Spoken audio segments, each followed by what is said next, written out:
The spade sliced into the prairie with a sound like a heavy breath, parting the thick mat of buffalo grass and severing the roots beneath.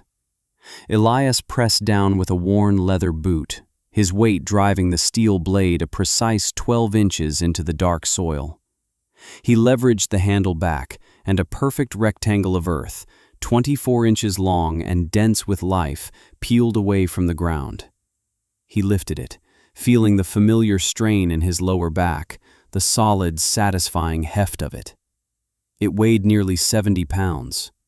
He carried it 30 paces to the growing line he had staked around the curved metal shell of the Quonset hut. This was the first block of the third course on the north wall. There would be thousands more. His dog, a slate-eyed husky mix named Barrow, watched from the sliver of shade offered by the hut's corrugated wall. He did not pant.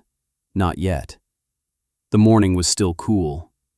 Barrow's gaze was steady, a silent witness to the strange, monumental task his human had undertaken. He had watched Elias do this every day since the ground thawed, from just after sunrise until the light failed.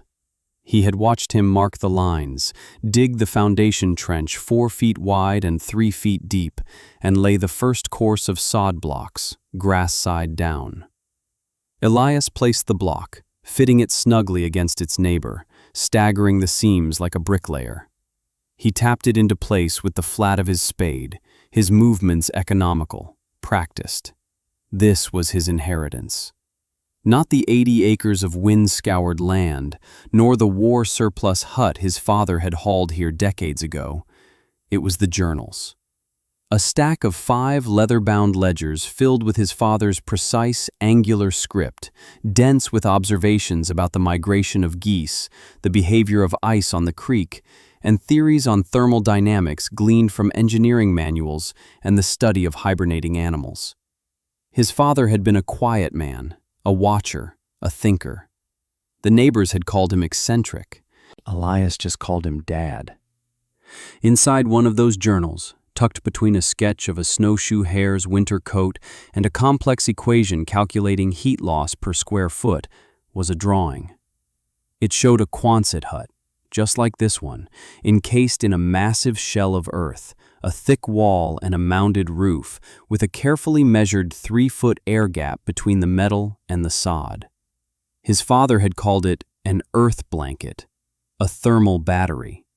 He theorized that the immense mass of the soil, insulated by the trapped air and the sod itself, would absorb the faint warmth of the winter sun and the heat from the small wood stove inside, holding it and radiating it back slowly through the brutal cold of the long nights.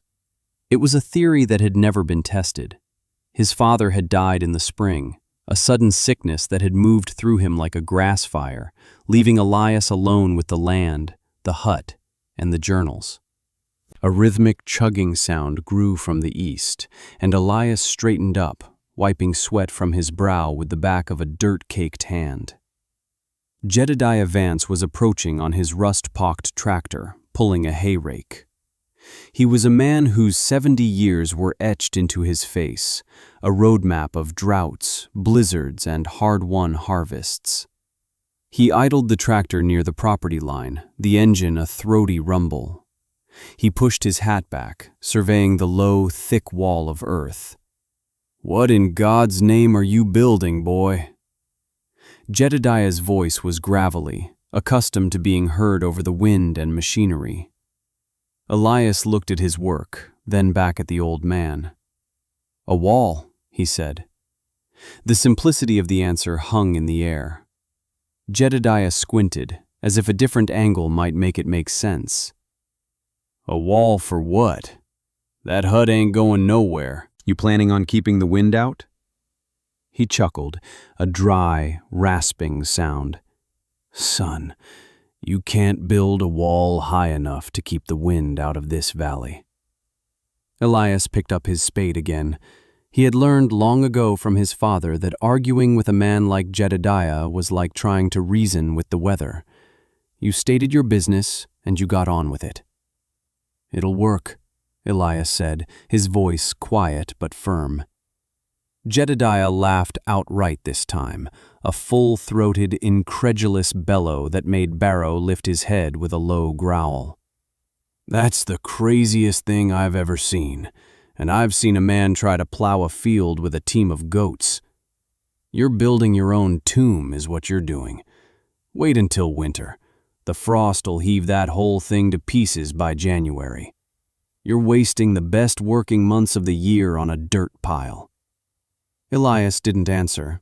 He simply turned, walked to the spot he had prepared, and sliced another perfect rectangle from the earth. The sound of the spade was his only reply.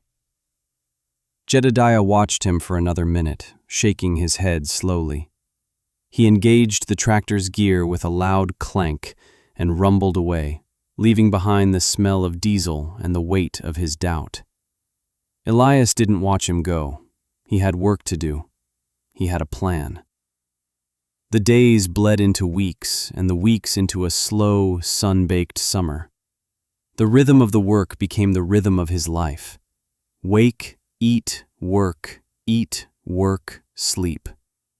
The wall grew course by course, a dense green and brown rampart rising from the prairie floor.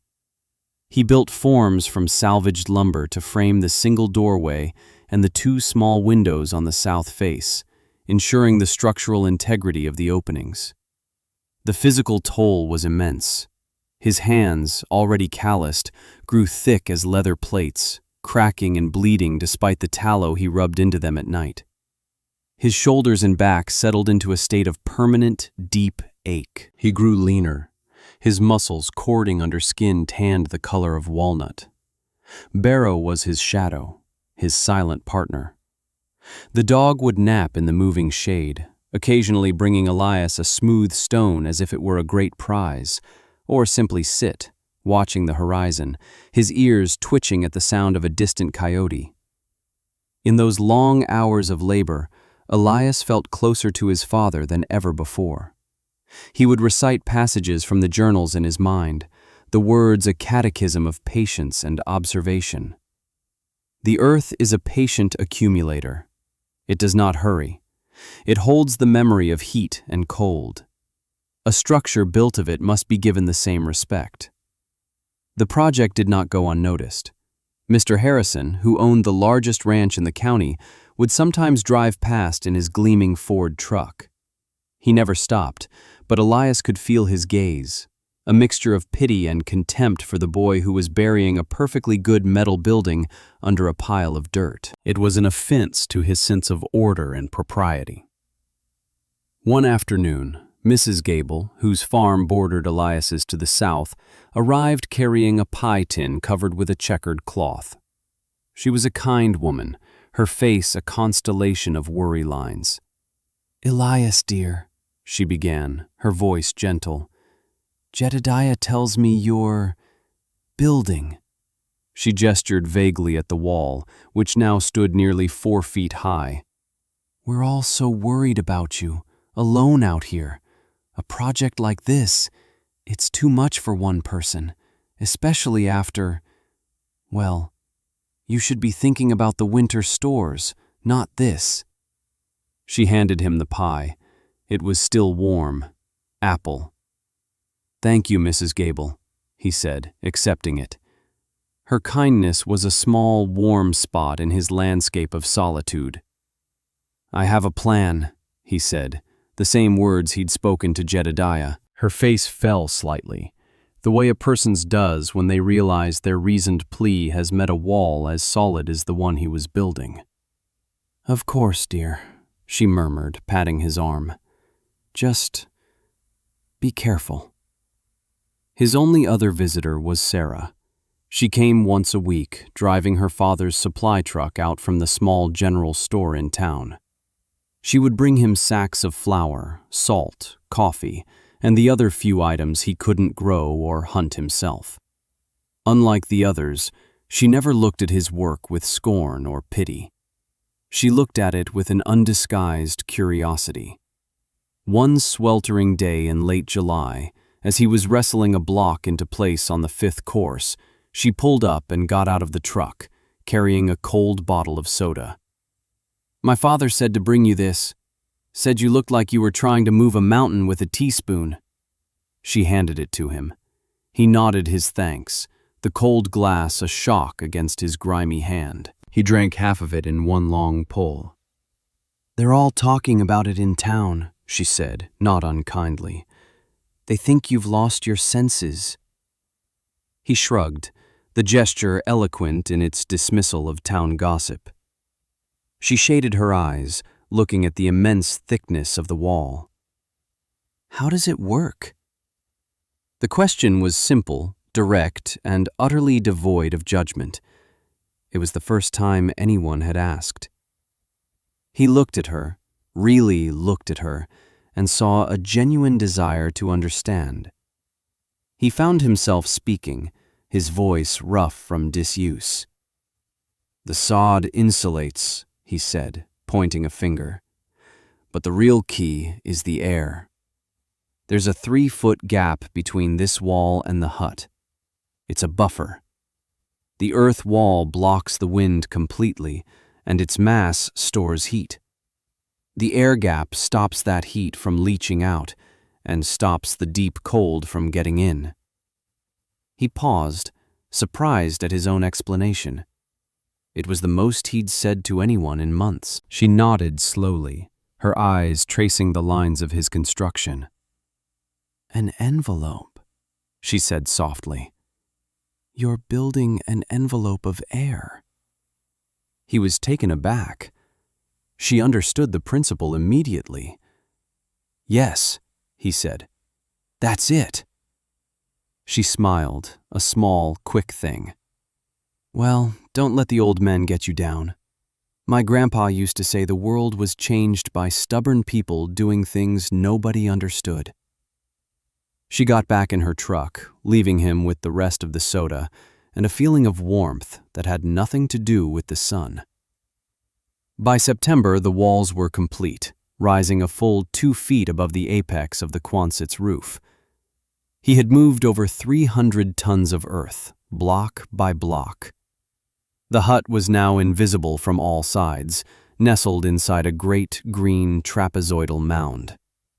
He began the final, most difficult phase, the roof. He used heavy timbers, salvaged from an old barn, to create a frame over the hut, leaving the same crucial 3-foot air gap. He laid thick planks over the timbers, and then began the arduous process of hauling the sod blocks up a ramp he had built, placing them on the planking, packing them tight, creating a living roof that was nearly 4 feet thick at its center. The town's gossip had solidified into a kind of morbid folklore. He was the boy building his own barrow, a mad hermit preparing for his final winter. Children would sometimes dare each other to ride their bikes out to the edge of his property to catch a glimpse of the dirt house. Elias ignored it all. He worked. The air grew crisp. The geese began to fly south, their calls lonely in the vast, empty sky. The old-timers in town watched the signs. They noted the unusual thickness of the squirrels' coats, the early retreat of the groundhogs. They watched the sunsets, which burned with a strange violet intensity. Jedediah Vance stopped by one last time. He didn't get off his tractor. He just sat there for a long time, watching Elias haul the last of the dirt up the ramp to finish the roof. The amusement was gone from his eyes, replaced by a grim concern. "A storm's coming, son," he called out. "One like we ain't seen in a long time. My bones feel it. That pile of dirt is going to be your grave when the heavy snows come. It'll collapse right in on you." Elias paused, his wheelbarrow full. He looked at the old man, and for the first time he felt a flicker of something other than patient resolve. It was a cold certainty. "This is my home," he said. He turned and pushed the wheelbarrow up the ramp, his back to Jedediah's prophecy. A week later, he laid the final piece of sod in the center of the roof. He stood atop his creation, the wind whipping his hair. Below him, the world looked different. The prairie rolled away in every direction, but he felt anchored, rooted. He and Barrow went inside. He walked through the dark, cool space of the air gap, the envelope, as Sarah had called it. It smelled of damp earth, of roots and minerals, a clean, ancient smell. The silence was absolute. The prairie wind, a constant, whining presence his entire life, was gone. He could not hear it. He could not feel it. He stepped through the door into the Quonset hut itself. It was dim, lit only by the south-facing windows that peered out through the thick earthen walls. He hung 2 thermometers on a nail. One was a standard mercury thermometer for inside the hut. The other was a dairy thermometer, capable of registering deep cold, which he hung in the air gap just outside the door. He lit a fire in the small wood stove, his winter's supply of seasoned cottonwood stacked neatly against one wall. The pile was smaller than in previous years. According to his father's calculations, it would be more than enough. Outside, the first snowflakes of the season began to fall, not gently, but driven hard on a wind that already had a bitter edge. Barrow curled up on his rug near the stove, sighed once, and fell asleep. The hut was sealed. They were ready. The storm did not arrive. It fell upon the valley like a collapsing wall. It came in the night, a maelstrom of wind and ice that the radio, before it went dead, called a white hurricane. The temperature, which had been a brisk 20 degrees at dusk, plummeted. By morning, it was 10 below zero. By the next night, it was 35 below, and the wind was a constant physical force, a solid thing that scoured the landscape and piled snow into drifts the size of small houses. The world outside Elias's walls vanished into a roaring, featureless void of white. Inside, there was only silence, the profound, unnerving quiet of a tomb, just as Jedediah had predicted. But it was not the cold silence of a grave. It was a calm, insulated stillness. Elias kept the wood stove fed with a few small logs every few hours. The firebox glowed a cherry red, but the heat it produced was gentle, contained. He checked the thermometers hourly. Outside the hut door, in the air gap, the dairy thermometer read a steady 2 degrees below zero. Cold, but not the life-leeching cold of the storm. Inside the hut, the mercury thermometer hovered at a comfortable, consistent 45 degrees, a difference of 47 degrees. His father had been right. The earth blanket worked. It held the small bubble of warmth against the raging, infinite cold.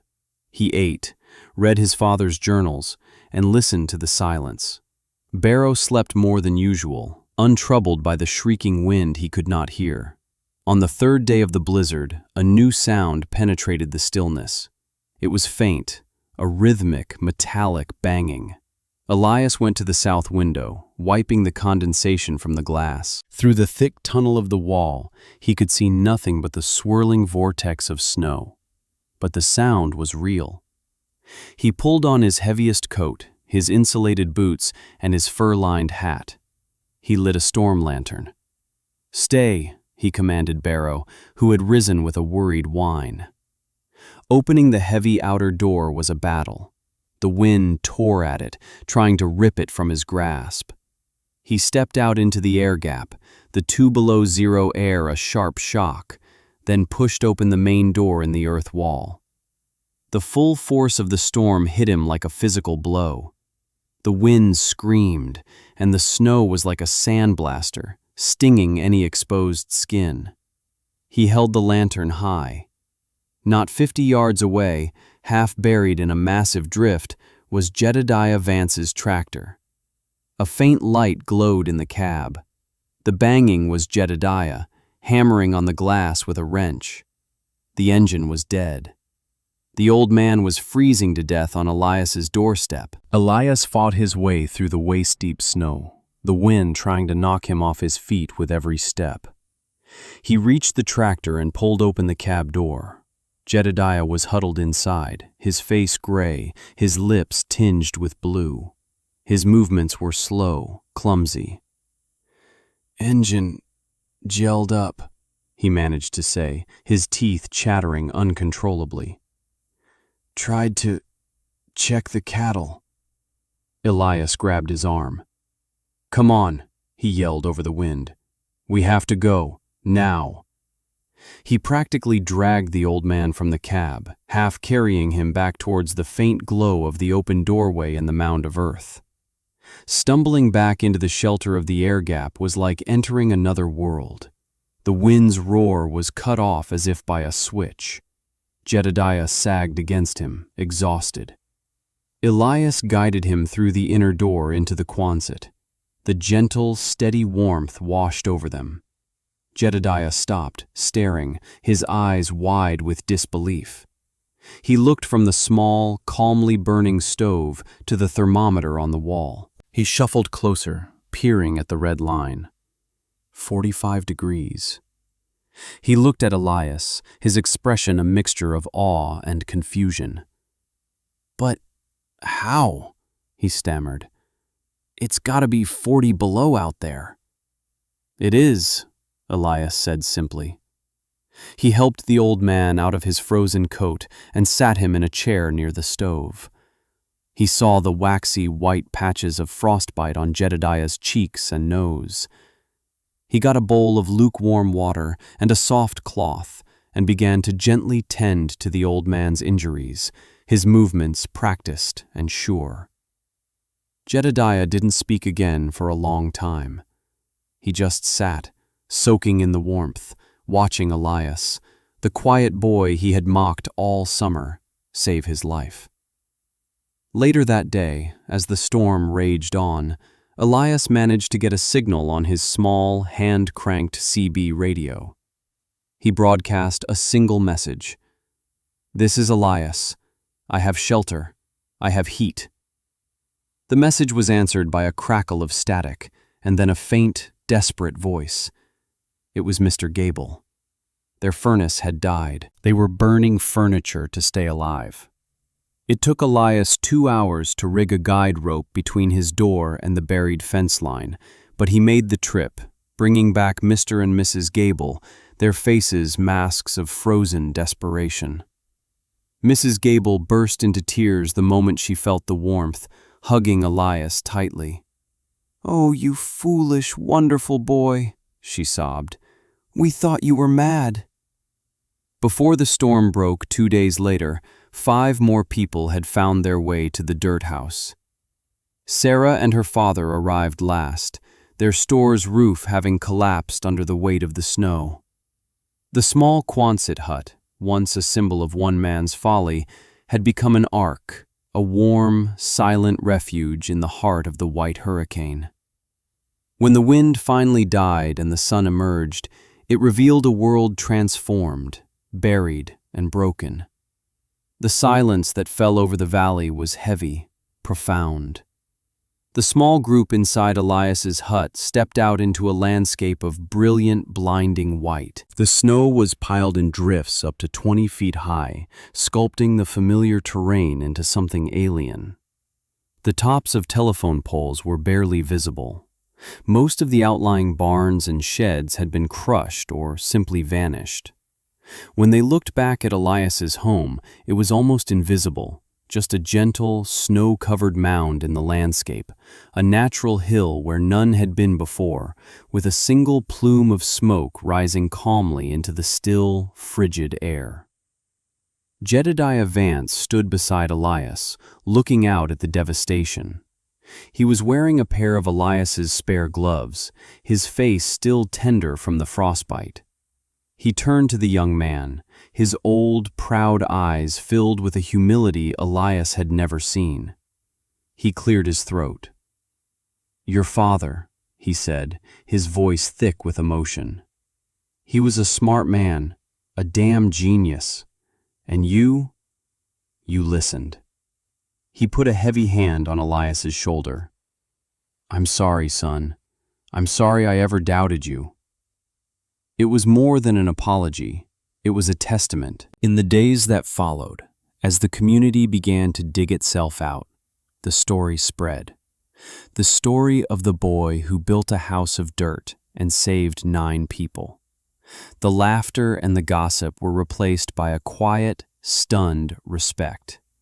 People came in small groups, trudging through the immense snowpack to see the structure for themselves. They would stand before the earthen walls, touching the frozen sod, their expressions unreadable. They would ask to see inside, and Elias would let them in. They'd feel the warmth, look at the thermometer, and walk out shaking their heads in wonder. Mr. Harrison, whose grand ranch house had suffered thousands of dollars in damage from burst pipes and a collapsed porch, came and stood for a full hour, just staring at the mound. He finally approached Elias, his hat in his hands. "I misjudged you, son," he said, his voice low. "I'd be honored if you'd show me how you did it." That spring, Elias did not work his own land. His days were spent walking the properties of his neighbors, his father's journals tucked under his arm. He didn't lecture or boast, he simply answered their questions. He unrolled his father's diagrams on their kitchen tables, explaining the principles of thermal mass, of the insulated air gap, of orienting a structure to catch the low winter sun. He was no longer the strange, solitary boy. He had become a teacher. Jedediah was his most vocal disciple. "Listen to the boy," he would command anyone who expressed skepticism. "He knows what he's talking about. I'm alive today because he knew." They didn't build new Quonsets. They adapted the principles. They banked earth against the north walls of their existing homes. They built thick-walled root cellars and workshops, using the plentiful sod of the prairie. They learned to work with the land, not just on it. The valley began to change, to slowly, stubbornly rebuild itself with a new, older wisdom. Sarah was a constant presence that spring and summer. She brought him lunch, helped him redraft his father's plans into clearer templates, and listened for hours as he spoke about his father's theories. Her curiosity had deepened into a quiet admiration, and his solitude had been gently breached by her warmth. They talked about the future, about rebuilding not just structures, but a community. In the quiet evenings after a long day of teaching and planning, they would sit on the slope of his earth-sheltered home, watching the sunset, Barrow resting his head on Elias's lap. The home he had built to be alone in had become the center of it all. Years passed like the turning of seasons, each one adding a layer of permanence to the valley. The harsh angles of the new earth-sheltered homes softened, the sod roofs growing thick with wildflowers and native grasses. The community became known for its resilience, a place that had faced the worst of winter and had not only survived, but thrived. Elias and Sarah married in a simple ceremony on the hill behind the hut. Their children were born inside its warm, quiet walls, and their laughter filled the space that had once known only silence. The journals of Elias's father were now supplemented with his own notes, his own observations and refinements. He had become the man his father had been, a watcher, a thinker, but now also a leader, a quiet center for the community he had inadvertently saved. Barrow grew old. His muzzle turned white, his powerful stride shortened to a slow, dignified walk. He spent most of his days sleeping by the wood stove, the same stove in the same hut he had watched being built so many years before. One autumn morning, he did not wake up. Elias carried his old friend, his first and most faithful believer, to the top of the hill overlooking their home. He buried him there, beneath a lone cottonwood tree, and placed a simple fieldstone at the head of the grave. He stood there for a long time, the wind in his hair, remembering the patient, watchful eyes that had seen him through the hardest work of his life. It was a grief as quiet and profound as the home they had shared. Elias himself grew old. His dark hair turned the color of winter frost, and his strong back was stooped from a lifetime of labor and learning.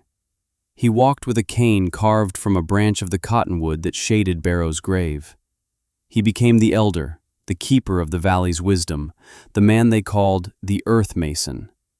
Young people, his grandchildren among them, would come to sit with him in the warm hut, listening to him read from the worn and tattered journals, their pages soft as cloth.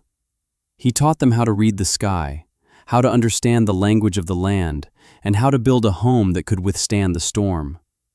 He never spoke of his work as heroic. To him, it had simply been a practical matter, a son's faith in his father's ideas.